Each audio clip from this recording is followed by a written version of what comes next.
नमस्कार दोस्तों, जय जोहार। मैं कौशल तिवारी और बिहनिया संझा में आपका स्वागत है। संसद में सुरक्षा की चूक को लेकर पहले 14 सांसद और फिर 78 सांसद यानी कुल मिलाकर 92 सांसद अब लोकसभा के या राज्यसभा के सत्र में शामिल नहीं हो पाएंगे। यह मोदी की गारंटी है कि ना तो हम उस सांसद से ही पूछताछ करेंगे जिन्होंने पास जारी किया और ना ही सुरक्षा में चूक क्यों हुई यही बताएंगे। बस बाहर सब तरफ घूम घूम कर कहते रहेंगे कि यह बेहद ही गंभीर मामला है और इस पर राजनीति नहीं करनी चाहिए। तब सवाल यह है कि विपक्ष कहां जाए।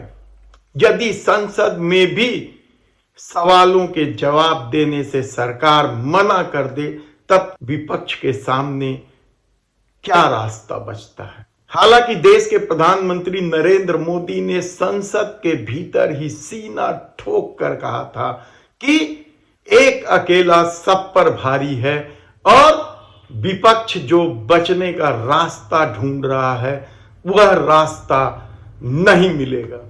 देश देख रहा है, देश देख रहा है, एक अकेला कितनों को भारी पड़ रहा है, एक अकेला कितनों को भारी पड़ रहा है। ये राजनीतिक खेल खेलने वाले लोग, उनके अंदर वो हौसला नहीं है, वो ढूंढ रहे हैं, बचने का रास्ता खोज रहे हैं। तब सवाल ये नहीं है कि जो 92 सांसद निलंबित किए गए हैं उनका क्या, बल्कि सवाल तो ये है कि जो बच गए हैं वे कर क्या रहे हैं। क्या उन्हें इस्तीफा देकर सड़क पर नहीं उतर जाना चाहिए?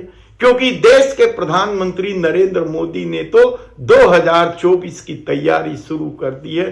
संसद चल रहा है लेकिन वे अपने चुनावी रणनीति को अंजाम देने 2024 के रास्ते को आसान करने बनारस जा पहुंचे और कई बड़ी बड़ी योजनाओं का शिलान्यास उद्घाटन कर रहे हैं।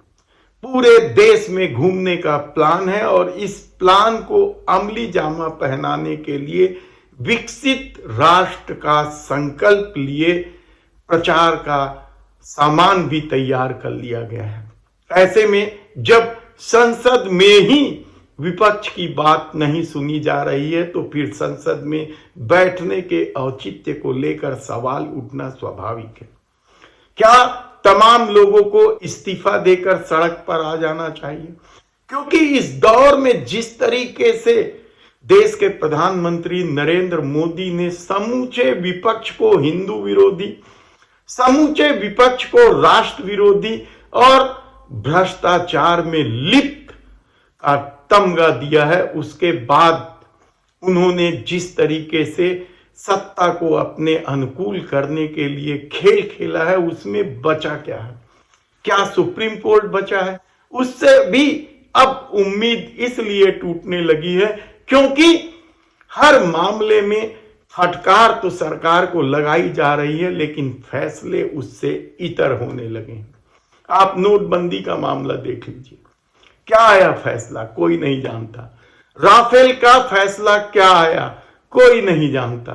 जोशी मठ दरखने के फैसले भी तो नहीं पता चले। यानी सब कुछ इस दौर में यदि राष्ट्र हित के हवाले करके निर्णय दिए जा रहे हैं या फैसले सुनाए जा रहे हैं तब क्या यह जनता के साथ ठगी नहीं है?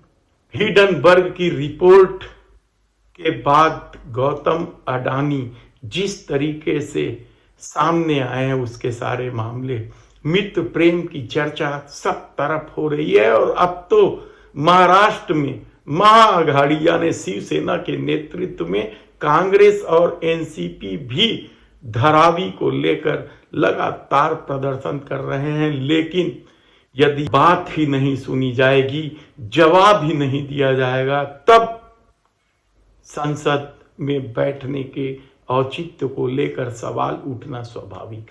सवाल लोकतंत्र को बचाने का नहीं है, लोकतंत्र का क्या होगा यह कहना बेहद कठिन है, क्योंकि इस दौर में विपक्ष पूरी तरीके से मोदी सरकार के कब्जे में है, कहा जाए तो गलत नहीं हो।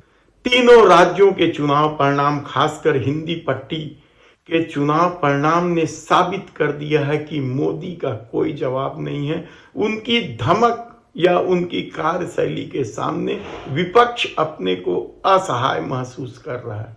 ऐसे में इंडिया गठबंधन की बैठक में यदि सीधी लड़ाई की बात होती है या सीट बंटवारे पर सहमति भी बन जाती है, तब उस नए मुद्दे का क्या होगा जो ईवीएम के माध्यम से उठ रहा है।